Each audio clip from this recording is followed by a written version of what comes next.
By the way, Chris will be laying the wreath.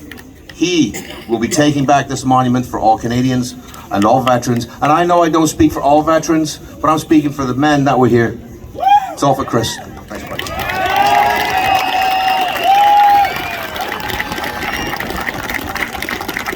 Thank you, Chris. There we go, that's a bit better. Take my glass off so I can see you all. First, I would like to extend a huge thank you to Neil and his team for organizing this and allowing me to speak. I would also like to thank you all for being here today and taking part in this wreath-laying ceremony. This will allow us to give back the dignity to our fallen that was unfairly taken away from us. And not just the veterans, but all Canadians deserve access to be able to pay their proper respects whenever they are able to and so choose. The National War Memorial is a cenotaph symbolizing the sacrifice of all Canadian Armed Forces personnel who have served Canada in wartime in the cause of peace and freedom, past, present, and future.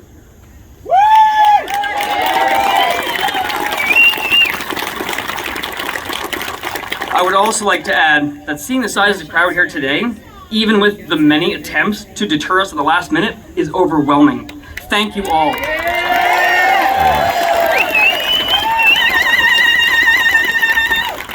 All of you are here today to help restore and give back peace to this memorial. You are all true patriotic Canadians, and I love all of you.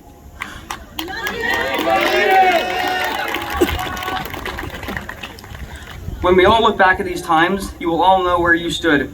And as veterans, we stand with you. It is important as Canadians that we remember those who have fought and been injured or killed for our freedoms that we enjoy today. I would love to take the opportunity to honor my brothers that never made it home. This is not to take away from the fallen in the past, but to allow me my chance to honor them in a way that I never could. Starting with our crew commander, Corporal Thomas Hamilton. Thank you.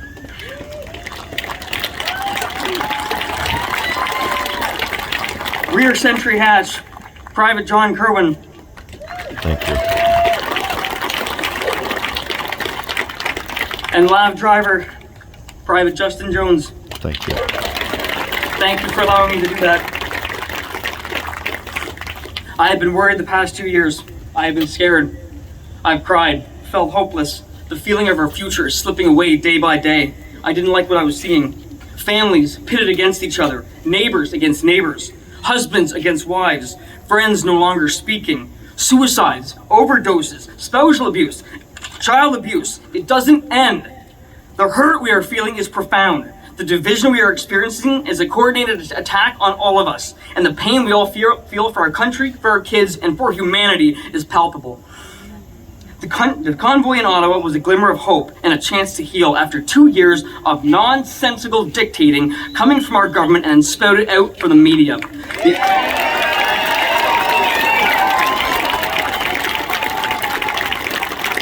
The organizations that we have once trusted have been corrupted. We have been bombarded with lockdowns, physical distancing measures, and other protocols that just don't work. Yet they say, follow the science. The Canadian people deserve their government be transparent with them. I was there in Ottawa, along with many of you. I was there with my veteran family to support the front lines of what was deemed a peaceful, lawful protest by a judge. It was not unlawful like the media would like to tell you. Why else would veterans and the Canadian people stay in the streets of Ottawa during the coldest months of the year? The people wanted the government to come and listen to their concerns. And did they? No. No! What did they do? The government, police, and other officials used exceptional powers to assault their law-abiding, peaceful citizens into submission. I would know. I was one of them. On February 18th, I stood with our people to protect what was a loving, peaceful, lawful protest. On February 18th, I displayed my sacrifice medal to all the officers in which I and only 1,000 Canadians have earned.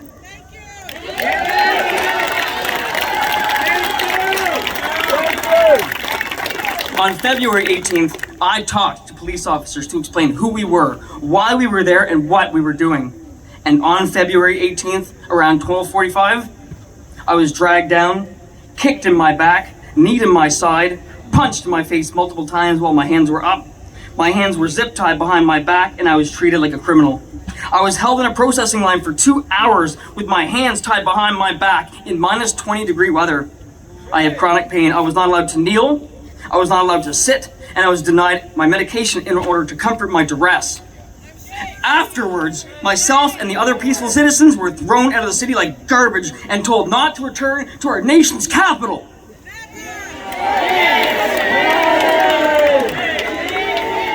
And that's why I had to be in Ottawa that day.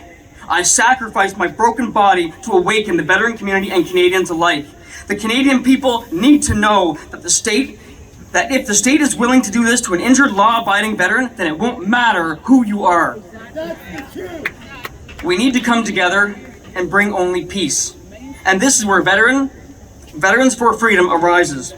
There is a movement called V4F, which stands for Veterans for Freedom. It is a grassroots movement comprised of Canadian Armed Forces veterans who are mobilizing a nationwide movement of peaceful, lawful, civic action. We join our brothers and sisters across this country to restore fundamental freedoms for all Canadians and to honor our fallen who have made the ultimate sacrifice.